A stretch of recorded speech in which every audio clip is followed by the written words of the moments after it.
आज आम मान मध्य किए अच्छु कि आम सदा प्रभु आड़ू प्रार्थनार उत्तर देरी हो गला किंबा तांको आशीर्वाद पाइबार देरी होला आम विचलित होइकी गुणिया पाखक जाइछु कि आम मानकर मध्य अच्छी कि ऑनलाइन अच्छी आम मानकर मध्य साउल परि जीवन काटिबा व्यक्ति जदि आम मानकर जीवन रे उत्तर आसुना कौन न कौन आम जीवन रे गोटे कमी अच्छी आमे प्रभु को पचारिबार आवश्यक से कमी कौन मते जनातु जद्वारा मु परिवर्तन हेबी आ तुम्हें मते उत्तर दे आशीर्वाद करिवो। हालेलुया। जेते बेले गुटे पुओ झियो को माता पिता कथाउ नांती कौन पाई कथाउ नांती कौन गुटे भूल करवा सकाशु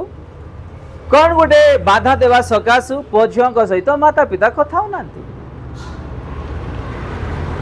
गुटे मनीष माटी मनीष ही आमे एते दुखित होउछु निजर पुओ झियो कर विषय नहीं कि जे कि आम्भ मानक पाई जगत को आसिले निजर जीवन दे देले तांको पाई टिके चिंता करिबा तांको विरुद्ध रे जेते बेला हमें पाप करूछु भूल करूछु तांको केमिति बाधा न लागुथुबो ताको केते कष्ट न लागुथुबो से केते दुख न होउथिबे टिके चिंता करिबा।